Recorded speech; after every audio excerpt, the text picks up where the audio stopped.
Tonight on Monday Night Raw, the WWE Women's Tag Team Championships are on the line as WWE Women's Tag Team Champions Bayley and Sasha Banks defend against the Kabuki Warriors, former WWE Women's Tag Team Champions in themselves.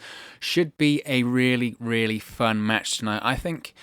And I've mentioned this quite a few times on the recent videos that we've done here on the channel. In my opinion, you look at who have been the MVPs for WWE, right, over this year and the crazy year that it has been so far. I think if you look at who has been the MVPs of WWE this year, you have three of them in this match alone. So I think the MVP of the empty arena shows, the shows they did at the WWE Performance Center with zero fans, was indeed Asuka. I don't think anyone could hold a candle to Asuka and her recent performances in WWE. You just look at it, right? I think her character, her mic work, her in-ring work, everything, just a perfect package, everything. Nobody was, they always say, right, nobody is ready for Asuka, but nobody could absolutely touch Asuka, and that's the reason that she is the WWE Raw Women's Champion right now.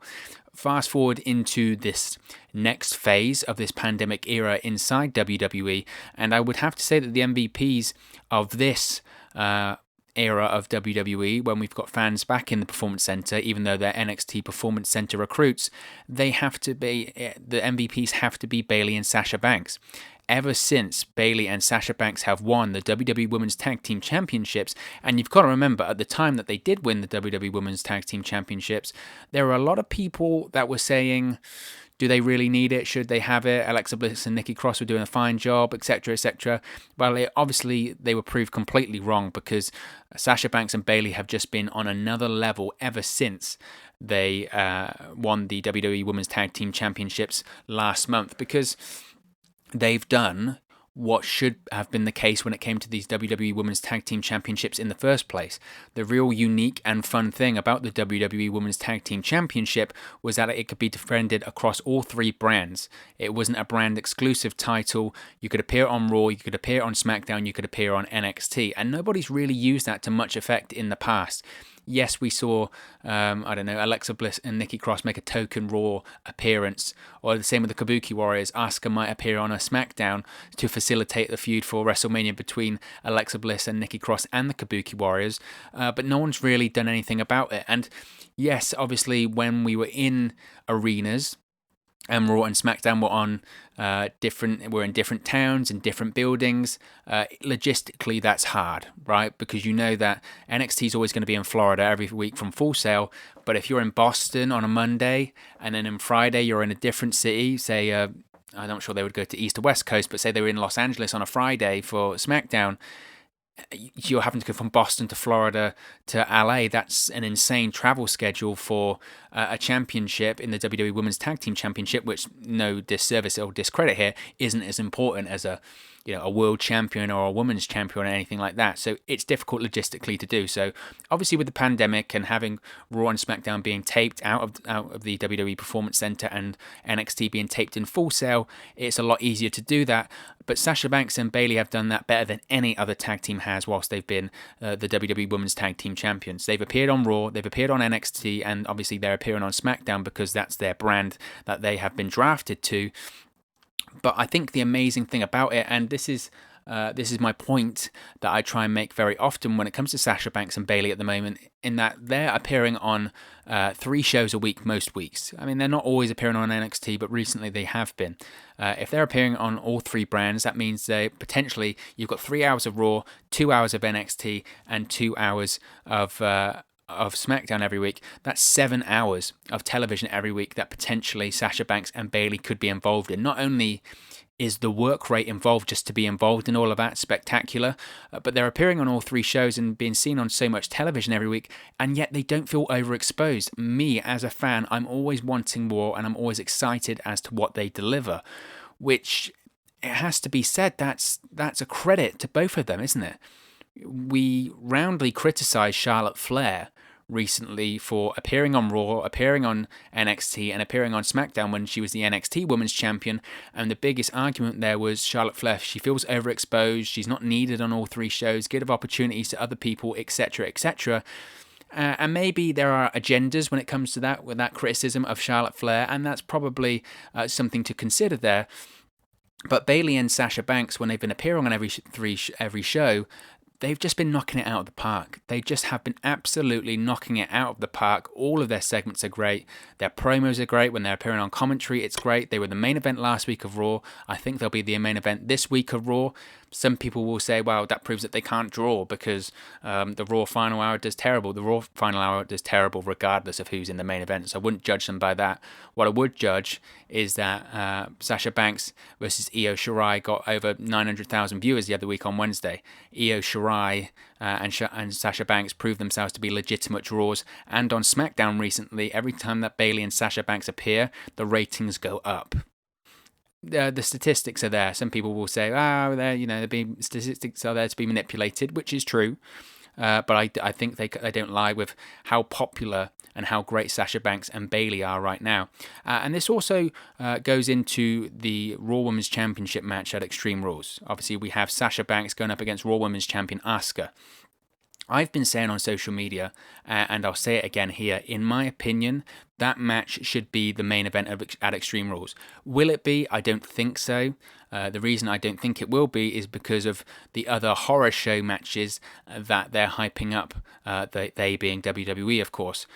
I think that potentially the main event of Extreme Rules could be the Wyatt Swamp fight between Braun Strowman and Bray Wyatt, purely because, I think the horror show that's what it's meant to be, right? It's a cinematic match, which traditionally doesn't always main event the show, but it has a few times now in this pandemic era of WWE, whether it was WrestleMania on the first night or whether it was at Money in the Bank. Cinematic match didn't main event Backlash, regardless of what people said. That greatest wrestling match ever between Edge and Randy Orton was not a cinematic wrestling match. So in my opinion, it should main event Extreme Rules, but I think the Wyatt Swamp fight will do because it's just in keeping with the horror show theme really well, isn't it?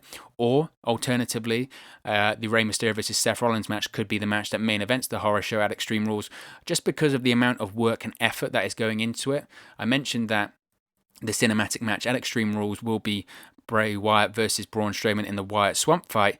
However, another taped match, and it's going to have a cinematic element to it, will be the Rey Mysterio versus Seth Rollins eye for an eye match at Extreme Rules, because by all accounts we're going to have a normal taped match, but the finish is so wacky and so bizarre in that you have to remove or gouge out your opponent's eye. Yes, that is a real sentence. You have to remove your opponent's eye to win the match. They're actually going to be using some CGI or some special effects to actually get that visual. See the pun I did there? To get that visual of the eye being removed from the opponent. And I think just how gruesome that finish has to be and how mind-blowing that finish has to be of removing your eye from the opponent, I don't think you can follow that by any other match. So I think that match could easily be the main event also. So, but in my opinion, going back to why I think Sasha Banks versus Asuka should be the main event of the show, is because I genuinely think that will be the best match on the show, the best wrestling match on the show. I don't think any match will hold a candle to it. Obviously, people will be talking about the Rey Mysterio Seth Rollins match because of the finish, regardless of if it's good, bad, or indifferent. People would be talking about the CGI. People will be talking about that one of the competitors in that match is now less than one eye less rather, and will have their eye ripped out of their head. So that's probably why it could be the main event. Likewise, people are going to be talking about the Wyatt Swamp fight because of the cinematic nature, the wacky nature, and just the sheer spectacle that it will be. People might be talking about that more than the Asuka versus Sasha Banks match. But in my opinion, I do think that the Asuka versus Sasha match will be the best match on the show by far in ring. I don't think any match on that show will be able to touch them for many reasons. Asuka and Sasha Banks are two of the best workers on the WWE roster right now. That's male, female, or whatever. They are two of the very best on the roster as we speak.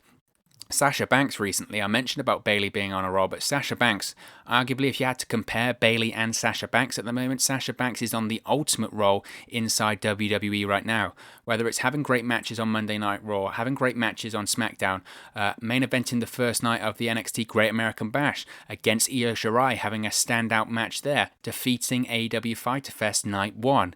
Sasha Banks, at the moment, I mentioned about her and Bayley being the MVPs of this current era of the pandemic era that we're living in at the moment in WWE. But if you had to compare them both, I would say that Sasha Banks is on more of a roll than Bayley, and maybe they factor into that when they do the eventual Sasha Banks versus Bayley split in the future. Now, what about that Sasha Banks-Bayley split? I've seen a lot of people saying, when is that going to happen? It's inevitable that it is going to happen, right? Sasha Banks versus Bayley, it's going to happen at some point down the line. It's been teased for the longest time, and if anything, I'm impressed at WWE, and I'm quite happy that WWE has managed not to pull the trigger on it yet, because WWE historically has been very trigger happy when it comes to hot-shotting angles, hot-shotting splits, not letting a feud marinate or just get the timing right when it comes to feuds like this.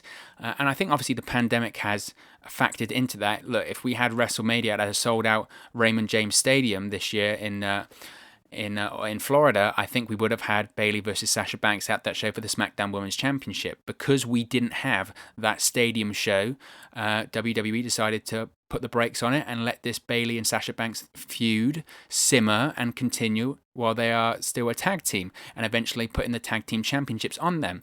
Then some people speculated, well, SummerSlam was intended to be in Boston, Massachusetts. At the time, we didn't know how long we were going to be out of arenas for, so some people said, okay, maybe wait till SummerSlam. You can have Sasha Banks versus Bayley in Sasha Banks' hometown. She defeats Bayley, wins the Women's Championship she's yet to win in WWE, that being the SmackDown Women's Championship. Then she'd be a Grand Slam champion. She'd have won the Raw Women's Championship. She'd have won the SmackDown Women's Championship, and then she would have won the WWE Tag Team Championship also. Women's Tag Team Championship, rather. But again, that isn't happening now. SummerSlam is taking place, as with the previous events, from the WWE Performance Center. We aren't having fans in arenas or stadiums or anything like that anytime soon, especially at capacity anyway. We might have fans starting to go in arenas at a very, very, very limited capacity in the near future. That's something to discuss at a later time on a later video. So personally, I think when it comes to the Sasha Banks-Bayley split, I think they can hold it out till WrestleMania next year. I really think that's possible. Some people will say, oh, that's way too long, that's way too long. Look, back in the day, and I know this times have changed and it's different now, you had the Mega Powers team up for a year and then split up around WrestleMania time. Now, I'm not saying that Sasha Banks and Bayley are Hulk Hogan and Macho Man Randy Savage. Far from it. But I think there is something to be said about taking your time when it comes to telling stories. If a story is good, fans will give it time and fans will be patient with it. Some of the subtle storytelling they've been doing so far when it comes to the Bayley and Sasha Banks feud, when it comes to Bayley holding the SmackDown Women's Championship around her, Sasha Banks holding Bayley's SmackDown Women's Championship around her waist when Bayley has been working in the ring, or Sasha Banks when she's holding the Women's Tag Team Championships, both of them, she only shows the Boss side plates instead of the Bayley side plates. It's the subtle things like that that I think the fans are really appreciating, and I, myself, as a fan, are really appreciating also. Also, you've noticed that both superstars now have started to volunteer the other for matches. Initially, it was just Bayley. It was very one-sided. She would always nominate Sasha Banks for matches, saying, oh, you want a match with Sasha Banks? She'll accept. She'll beat you right now. And everyone thought, okay, that's, again, ramping up this eventual Bayley versus Sasha Banks split coming in the near future. How do you extend this? You have Sasha Banks do the same thing. You get Bayley back. Again, it causes more friction, but it's not as one-sided, and it's not as oh, okay, well, I have to get my own back eventually. It becomes a sort of back and forth kind of thing, which extends it. Also, extending this split massively has been putting the tag team championships on them, which absolutely, looking back in hindsight, was the right thing to do. Again, some people said that Alexa Bliss and Nikki Cross should have kept the women's tag team championships at the time. I said I thought that Bayley and Banks was the right deal because it extends the feud. I think this is the biggest money feud in the female division right now. Eventually, they're going to split and it's going to make big money. It's going to be a big story. And when they do split, it's going to be a big moment.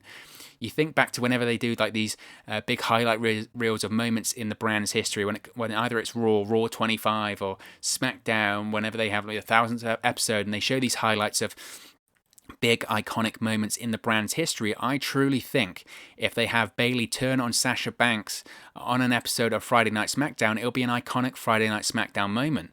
I think back to the Festival of Friendship between Chris Jericho and Kevin Owens. I think it could be a similar thing here. That so many people would talk about, because it's a moment we all knew was coming. We all knew that Kevin Owens was going to turn on Chris Jericho. We just didn't know when, and they played it for so long, and they played it so well that people still talk about it as a great moment to this day, as one of the most recent great Raw moments. We haven't seen a great Raw moment in such a long time. Maybe the last great Raw moment, in my opinion, was Randy Orton turning on Edge earlier this year, but they've been so few and far between over the last few years that people still do talk about moments like the Festival of Friendship so fondly, and I think we would see the same situation here as to when Bayley finally turns on Sasha Banks, or who knows, Sasha Banks could turn on Bayley in a babyface run. It doesn't have to be Bayley turning on Banks, it can be Sasha Banks turning on Bayley also. So the longer they hold this out, I think the better. The fans will be patient if it's a good story. If it's a boring story and it's not working and it's poor booking, fans will become impatient. But if it's a good story, I know myself as a fan, if I'm enjoying the story, I'm willing to wait to see where WWE will go with it. We know the outcome here. We know the match is going to be Bayley versus Sasha Banks eventually. But I myself, if there's a good story being told, I'm willing to wait. And I'm willing to wait for it to be done on the right stage. It shouldn't be done in the Performance Center. It shouldn't be done in front of only Performance Center recruits. This is a match and an angle that should be done in an arena that results in a stadium match, or at least an arena match. So really looking forward to eventually when they do split in the future, as long as they do it right. In terms of a prediction for tonight, in terms of a prediction for the Women's Tag Team Championship match tonight on Raw, I don't expect Sasha Banks and Bayley to lose.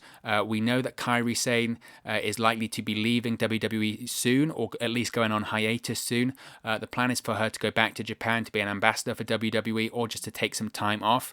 Her contract, I believe, has expired or is due to expire soon. Some people have said that people like Alex McCarthy and Sean Ross Sapp have stated online that Kairi Sane leaving WWE isn't a sure thing, and WWE wants to keep her.